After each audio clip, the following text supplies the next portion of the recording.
Don't be too excited. Right, let's check out the before and after to see how our model automatically adjusts the color, the lighting, and even casts the shadow on the tabletop to make him look like he's really here. Okay, now my turn. I try to find a photo of myself that matches the cozy winter theme. But ever since moving to California, all I got was just a photo with lots of overexposure and shadow on my face. So honestly, remove background and compositing doesn't work. It looks like a disaster. So let's not worry too much and click our harmonize button one more time to see how our model handles the non-perfect shot like this. Wow. Wow. I look amazing, I know. Okay, let's check out. Just in a few seconds, we got a photo of two of us sitting together in the cozy winter theme. Look at this. What a beautiful, stunning moment. And again, some of the frame like this were ruined by flash.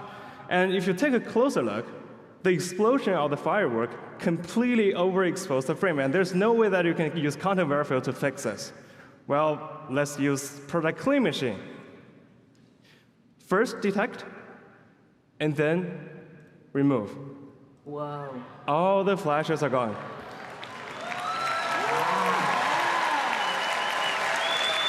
Well, let's go back to that frame and see. Just look at this. Oh, wow. Just look at this. You see, Wow. Product Clean Machine not only removed the flash, it also recovered all the details in this overexposed area. This is amazing, right? Yeah. Let's see if we can identify content credentials on this. Let me point my camera again, just reminding that whenever the image shows up, that means that content credentials are detected in this image. Yeah, here we go. Again, we can go to the Inspect website and see. Again, it is Michael Fugasso again. I have the shape of a dragon and a warrior. Now I want a warrior to fight a dragon. But I suddenly realized that the warrior is looking at the wrong direction. The warrior should be looking at the dragon, right? So I have to turn the warrior around to face the dragon. But you see, it's a 2D vector shape. And I cannot just turn it around.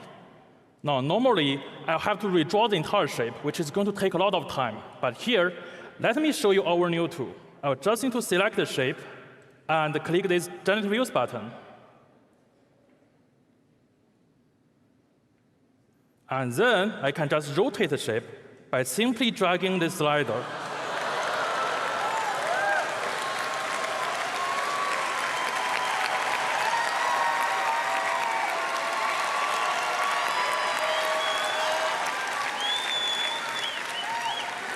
Thank you, thank you. I love this audience.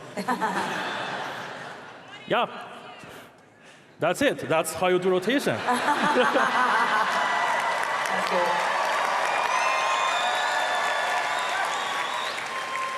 Okay. Now, let's also try the dragon. I'll just select the dragon and click this button. Let's wait for the progress bar to finish. Then I can just turn the dragon around like this.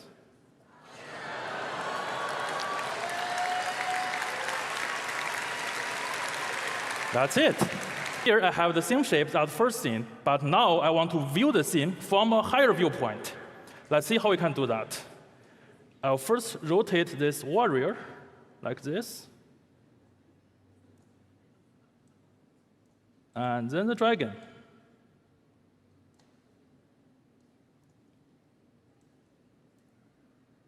And it's done. It's as simple as that.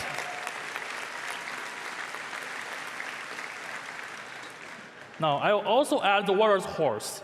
Notice that the horse has 2 legs because it's a side view, and also it's easier to draw. But after rotation, our tool will give it 4 legs.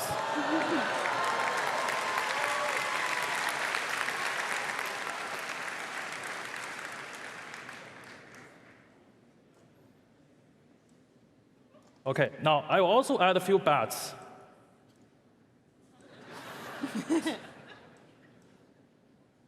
Okay, now I think the shape of the bat is too simple, and I want to add more details to the bat.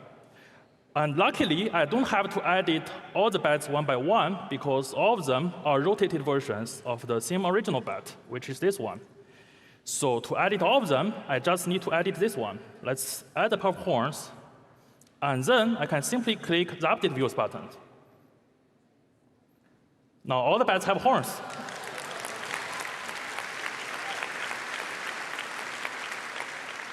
And finally, with a nice background, my scene is complete. This is Take a look at how responsive it is using a second document. So suppose I want to suggest adding a plan to the room that's native to the area. And in this document, I can just roughly paint within Photoshop to create my very own plan. So I can add a leaf on the top, maybe on the bottom. As you can see, I'm no Picasso, but hang there. And we can add in something in the middle just to give it a little bit of something, something. And this is so nice because I can just paint with, say, color grade, and the technology can figure it out for me. Introducing project in motion, which consists of two parts: creating the coarse motion, followed by adding detailed colors and textures. Let's see how this works. So this is the video I just created using the first part of project in motion. Now I want to create more effects. For here, I can just describe what I want. So maybe let's start with watercolor. That's my father's favorite painting medium. And here is the result. So it will follow the timing and the structure of the video on the left, and also show some watercolor effects.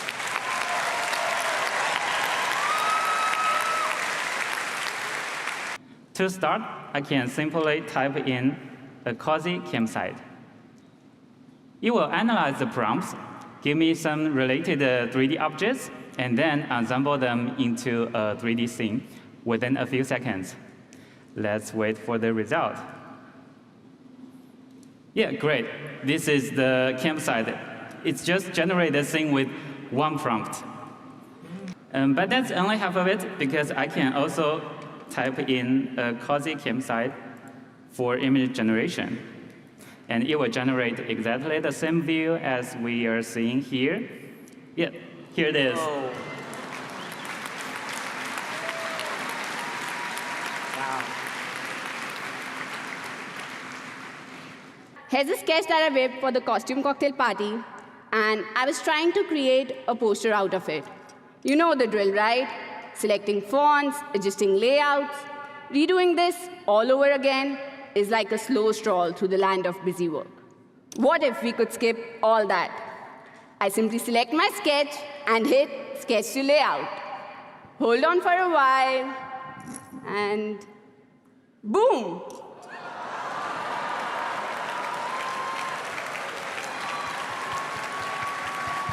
A beautiful 4K footage of a forest. But there's no sound. And I want to bring it to life with sound, and normally I'd have to search for the sounds, download them, import them to my project, drag them onto the timeline, and all of that just to check if they even work for me. Wouldn't it be great if I could just generate sounds for my project right in the timeline? Well, with Project Supersonic, we can now do this. Forest, ambience, and I'm going to hit generate. And now this is going to be calling our text-to-sound effects Gen AI model that's going to be generating audio on the fly in full 48 kilohertz sample rate. And it will, once it's finished generating, it's going to place it right in the timeline for me to audition alongside the video. Wow. And there we go. Let's have a listen.